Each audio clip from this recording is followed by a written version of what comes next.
My wife vanished for 3 days. No call, no text, nothing. When she finally came home, she said, "I don't owe you explanations." I replied, "You're right." Then I handed her divorce papers and the PI report with photos. Her story changed immediately when I, 36 male, need to write this down while it's still fresh. My hands are shaking, but my head's never been clearer. Monday morning, my wife, 34, left for work like any normal day. Kissed me goodbye, said she'd pick up groceries on the way home. We'd been married 6 years. Good marriage, I thought. No major issues, talked about starting a family soon. She never came home. Called her phone at 7 p.m., straight to voicemail. Called her work. They said she'd left at 5:30 p.m. Called her best friend, her sister, her parents. Nobody knew anything. Her mom started freaking out, wanted to call hospitals. I filed a missing person report Tuesday morning. Cops took it seriously at first. Married woman, no history of disappearing, phone off. They pinged her last location to a hotel downtown before the phone died. When I asked which hotel, they said they'd look into it. But here's the thing. The cop's face changed when he checked something on his computer. Got this look like pity, annoyance. He said, "Sir, sometimes adults need space. Give it 48 hours before we escalate." I knew what that meant. They found her phone active somewhere, probably checked hotel records, saw she checked in voluntarily. They weren't going to do anything. Tuesday afternoon, I called a PI. Guy named Raymond, came recommended by a divorced coworker. Told him everything. He said he'd start immediately and get back to me within 24 hours. Most of these cases, he said, are exactly what you're afraid they are. I'm sorry. Couldn't sleep Tuesday night. Wednesday morning, Raymond called. Found her. She's at the Westfield Hotel, room 308. Checked in Monday evening. She's not alone. My stomach dropped. Who is she with? Male, approximately 32 to 35. Arrived Monday evening, stayed both nights. They've left the room together twice. Dinner Tuesday night, breakfast Wednesday morning. You want photos? Everything. He emailed me 23 photos.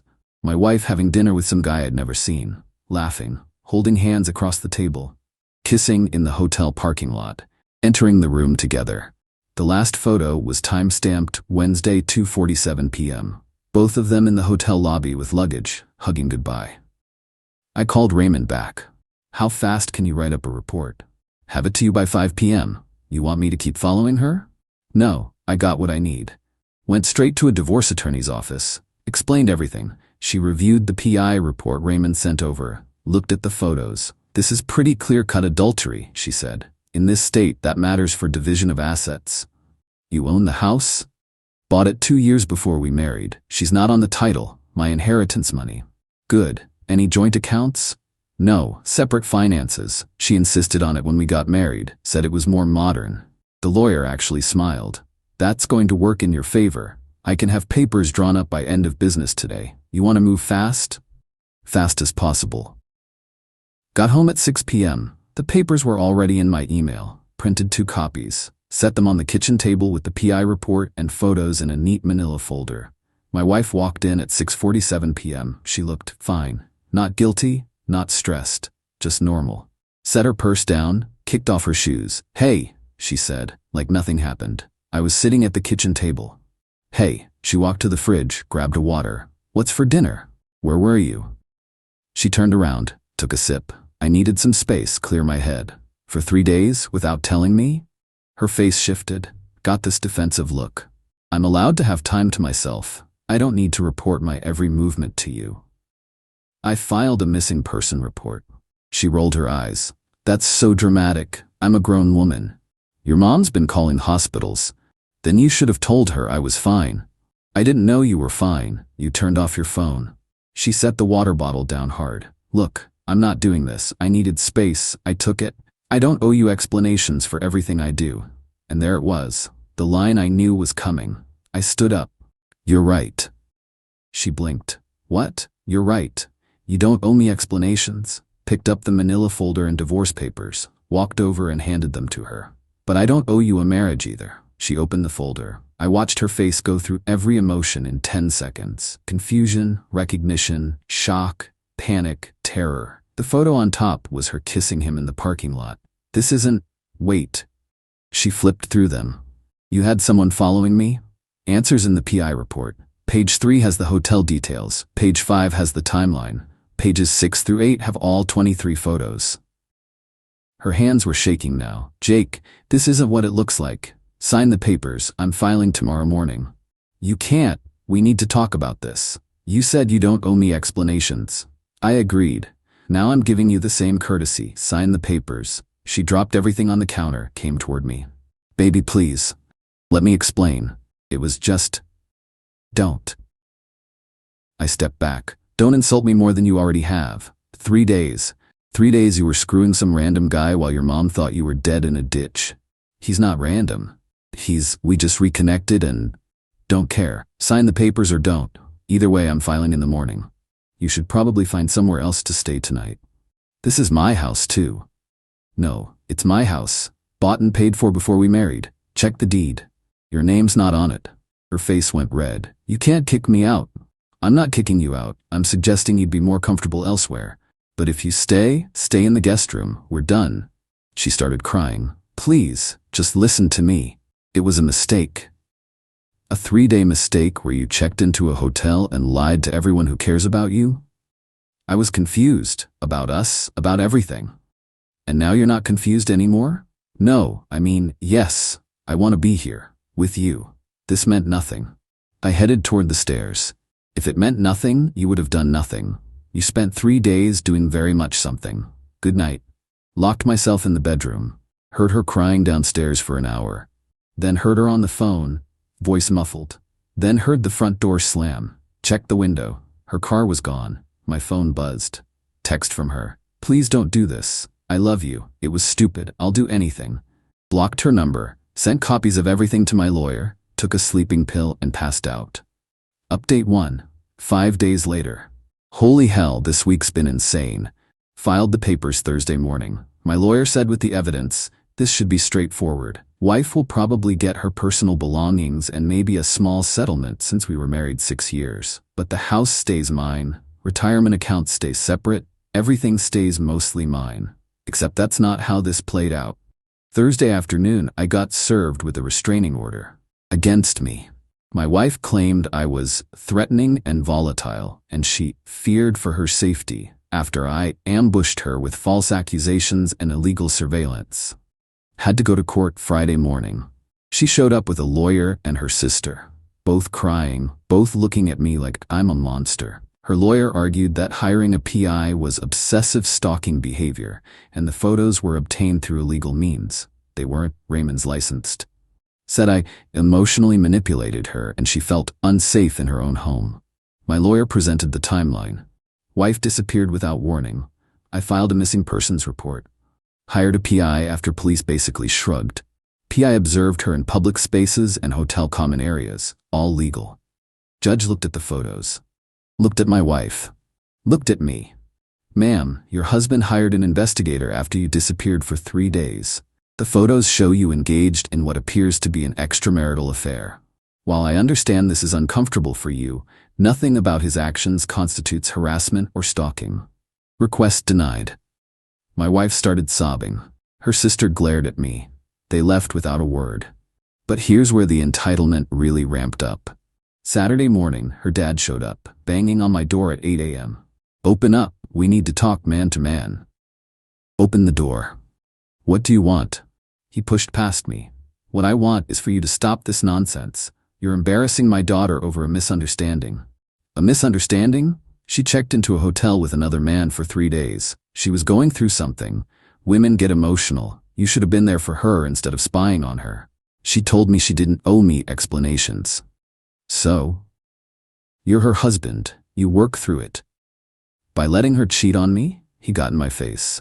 You got proof she actually cheated? Saw them in bed together? Or just some innocent photos? I pulled up a photo on my phone.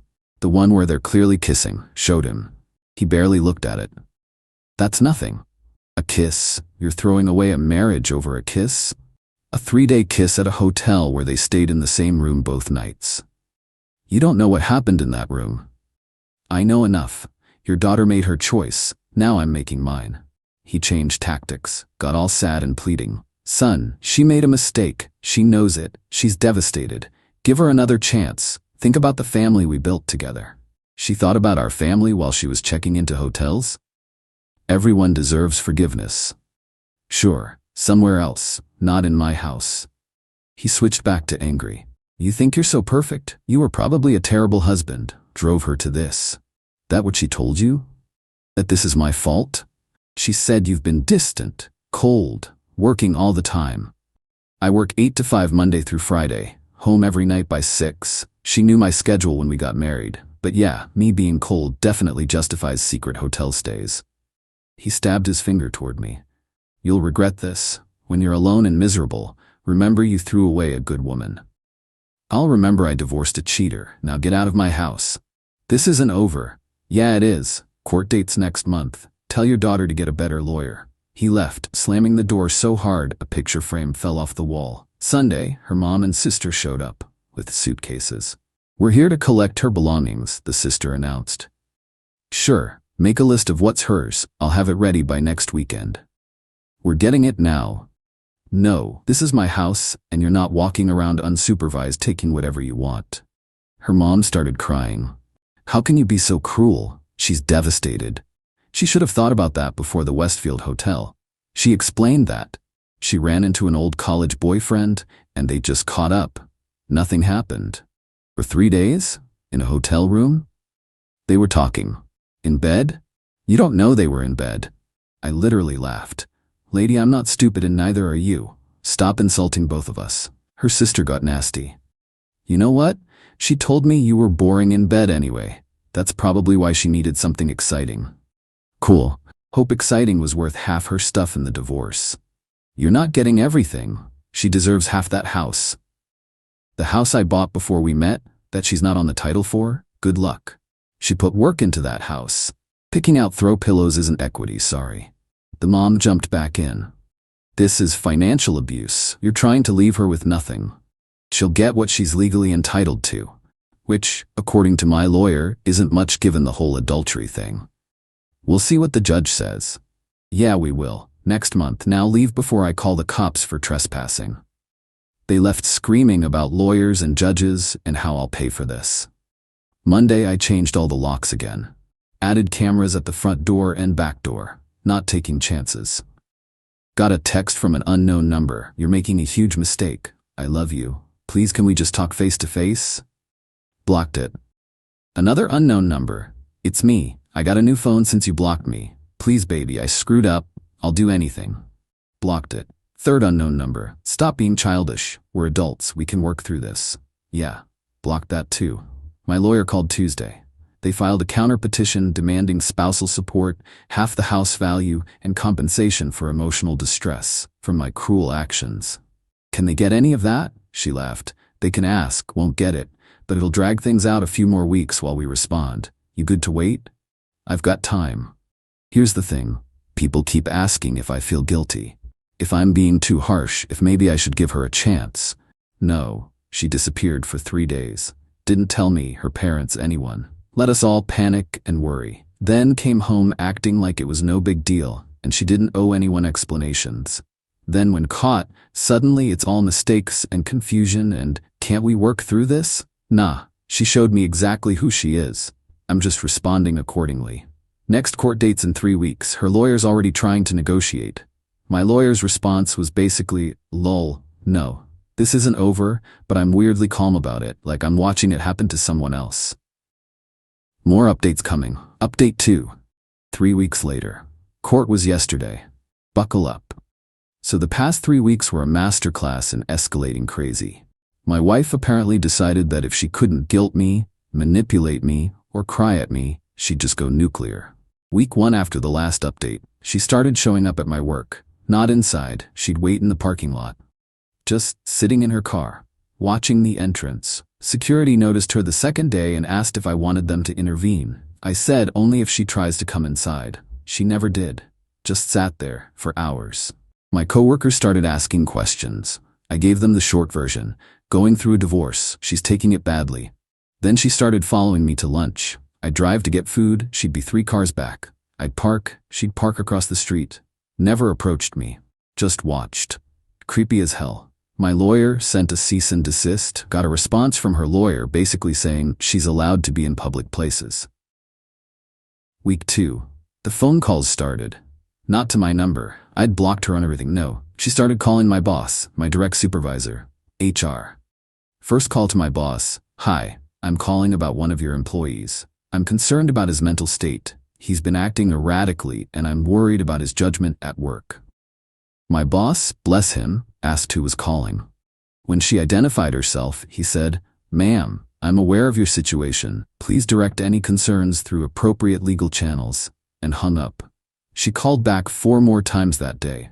He stopped answering. HR got involved after she called them claiming I'd stolen money from her and they should check if I was embezzling from the company too. Had to have a meeting with HR. Brought my lawyer, explained the whole situation, showed them the divorce filing, the PI report, everything. HR lady looked exhausted. "Sir, we're sorry you're dealing with this. We'll note that these claims are part of a contentious divorce and take no action. If she continues calling, we'll pursue harassment charges." That scared her off work calls for about 48 hours. Then she called my mom. "Hi, I need to talk to you about your son. He's not well. He's invented this whole story about me cheating because he's having some kind of breakdown. I'm really worried about him." My mom, who's met my wife maybe 6 times and never really liked her, said, "Honey, if you cheated on my son, that's between you two and your divorce lawyers. Don't call my house again." Wife apparently started crying and begging my mom to talk sense into him. Mom hung up. Then she tried my dad. My dad answered, listened for about 10 seconds, said, "You're the cheater, right? Lose this number," and blocked her. Week 3. This is where things got really stupid. My wife's lawyer filed an emergency motion claiming I'd hidden marital assets and demanding access to all my financial records, including accounts I had before we married. My lawyer's response was basically, "Lol, nice try," but in legal language. We had to go to court for a hearing. Judge was clearly annoyed at the waste of time. Wife's lawyer argued that I must have hidden money because I could afford a private investigator and a good divorce attorney. My lawyer presented, my client used his personal savings from an account established before the marriage to hire both the investigator and myself. Here are the bank statements. No marital funds were used. The account has never been joint or accessible to the respondent. Judge to wife's lawyer. Counselor, do you have any actual evidence of hidden assets or are we fishing? Silence. That's what I thought. Motion denied. Next time bring evidence, not suspicions. But the best part, the absolute chef's... Wait, I can't say that. The best part was when we finally got to the actual divorce hearing yesterday. Wife showed up looking like she was going to a funeral. Black dress, minimal makeup, red eyes, playing the victim hard.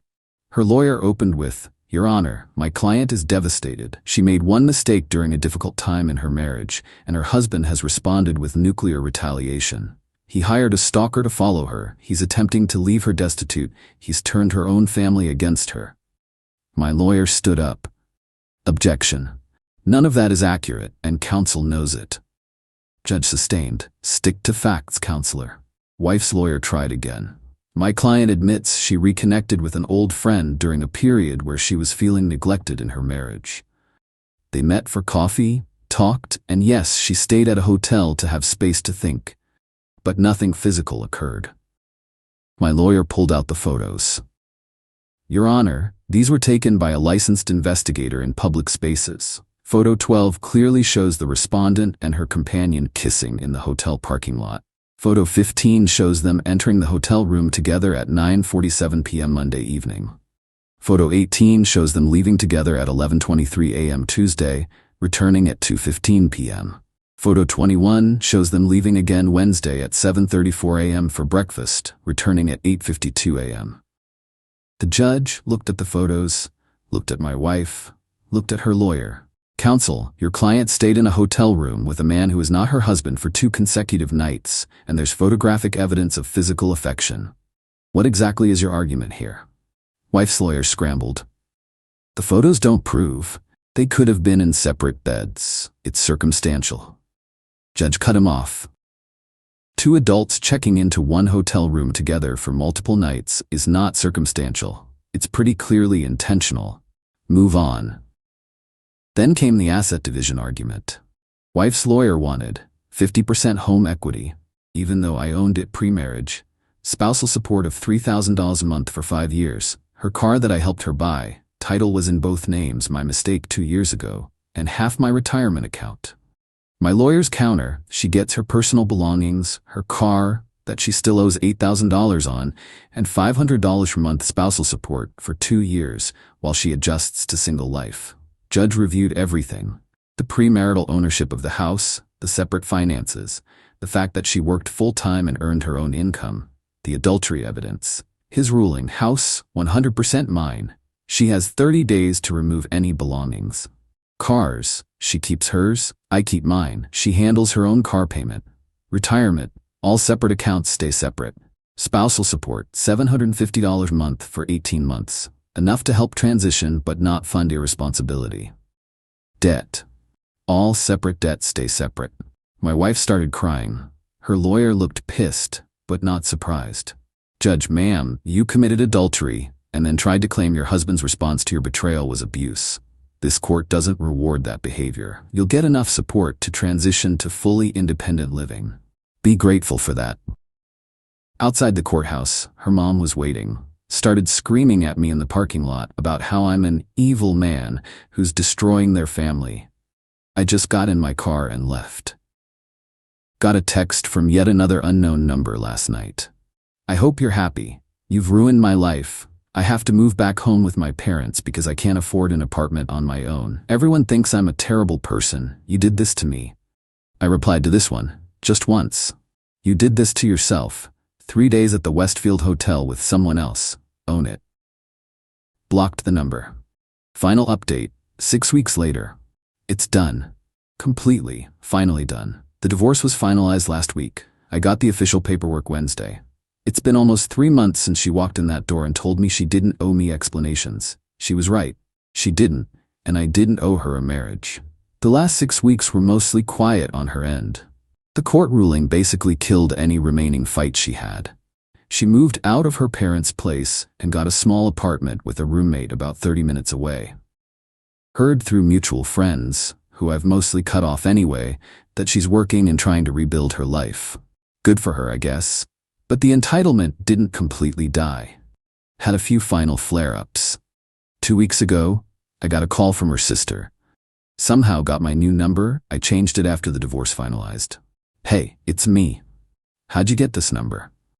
Doesn't matter. Look, I'm calling because I think you should know something. Not interested. She's really struggling, lost weight, crying all the time, can barely function at work. I think she's depressed. She should see a therapist. She needs closure. She needs to talk to you just once, face to face. She got closure in court. You're seriously gonna hold this over her forever? She made one mistake. A 3-day mistake. At a hotel, with someone else. People make mistakes when they're unhappy. You should have been a better husband. And there it was. Still my fault somehow. I was a fine husband. She was a terrible wife. Tell her to stop sending family members to guilt trip me. You're such an hung up. Blocked. Last week I ran into her at Target. Completely random. I was grabbing paper towels, turned the corner, and there she was. We made eye contact. She froze. I nodded and kept walking. Wait. She followed me. Can we talk? Please? Just 5 minutes? No, I just want to apologize. Properly, I never got to. Don't need it. Don't need it. We're done. Please, I need this. For me. To move on. I stopped, turned around. You need to apologize so you can move on, so you can feel better about what you did? Here's the thing. I don't care if you move on. I don't care if you feel guilty forever. You made your choices. You live with them. I've moved on already. Her eyes filled with tears. I still love you. You loved a hotel room with some other guy more. It wasn't like that. It was exactly like that. I got photos. 2 nights, same room, lots of kissing. I'm not stupid and neither are you. Stop lying. She wiped her eyes. Fine, you want me to say it? Yes, I slept with him. Yes, it was wrong. Yes, I regret it every single day. There, happy now? Indifferent, actually. That's worse for you, I know, but it's true. I don't hate you. I don't love you. I don't think about you at all unless forced to. You're so cold. I'm practical. You taught me that. You said you didn't owe me explanations. You were right. I don't owe you forgiveness either. We're even. She just stood there crying while I walked away. Haven't heard from her since. As for me, I'm good. Not great, not terrible, just good. The house feels bigger now, emptier but cleaner somehow. I repainted the bedroom, got new furniture, donated stuff that reminded me of her. Made it mine again. Work's been steady. Boss knows the situation and has been cool about everything. No more parking lot stalking, no more harassment calls. Started seeing someone casually a few weeks ago. Met her at a bookstore. We're taking it slow. She knows about the divorce, knows it's fresh, isn't pushing for anything serious. It's nice. My parents are relieved it's over. Dad took me to a baseball game last weekend. Didn't even bring up the divorce. Just ate hot dogs and complained about the bullpen. Mom keeps asking if I'm really okay or just pretending. I think I'm actually okay. Took a while to get here, but yeah, I'm okay. The trust issues are real though. Not gonna lie about that. Every time the new girl texts late or doesn't respond for a few hours, there's this little voice. But I'm working on it. Can't let one terrible person ruin all future possibilities. What I learned. When someone tells you who they are, believe them immediately. When she said I don't owe you explanations, she was telling me she didn't value our marriage. I just took her at her word. Also learned, separate finances was the smartest decision we ever made. Made the divorce infinitely cleaner, and most importantly, hiring that PI was worth every penny. Without those photos, she'd still be lying, still be gaslighting, still be making me think I was crazy for having suspicions. Raymond gave me proof. Proof gave me leverage. Leverage gave me a clean divorce. To everyone who messaged with support, thanks. To the few who said I should have tried counseling or given her another chance, respectfully disagree. She didn't trip and fall into that hotel bed. She planned it, executed it, lied about it, and only showed remorse when caught. That's not someone you build a future with.